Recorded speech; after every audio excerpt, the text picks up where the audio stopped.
I'm interested, and I think everybody is interested in the three laws of robotics. Could you explain those? Well, back in 1939, I began writing robot stories. And by the time I'd written 2 and 3, there was a pattern in these stories which John Campbell, the editor of Astounding Science Fiction and my literary father, pointed out to me. He said I was having my robots behave as though they were guided by 3 laws. The first law was that a robot couldn't hurt a human being or through inaction allow a human being to come to harm. The second law was that a robot had to obey orders given it by human beings, provided that didn't conflict with the first law. And the third law was that a robot had to protect its own existence, except where that would conflict with the first 2 laws.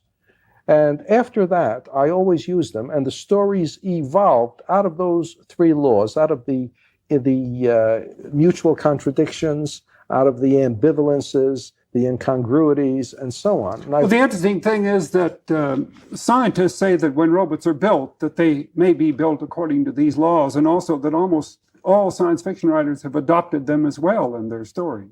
That's true about the science fiction writers adopting them. They are not taken for granted. No writer actually quotes them except myself. But the readers are so used to it now that they know it and they take it for granted. And somebody writing in an architectural journal pointed out that these laws hold for tools generally. Number 1, a tool must be safe to use.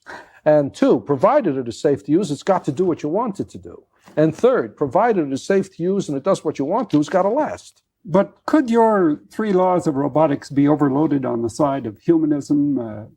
There are those who believe that the machines we create are going to be Frankensteins. Well, of course, the 3 laws of robotics were originally invented by me in order to avoid the Frankenstein motive, because before I wrote my stories, most robot stories were filled with this Frankenstein bit about the robot destroying its creator. There are some things that men were not meant to know.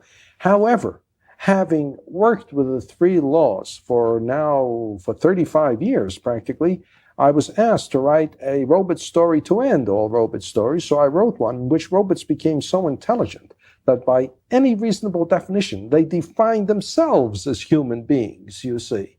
So that now the 3 laws of robotics became the 3 laws of humanics. And we're right back to the Frankenstein motif. I received letters from readers saying, does this mean you're never going to write any more robot stories? And I wrote back saying, don't worry, if I think of a good robot story, I'll write it anyway.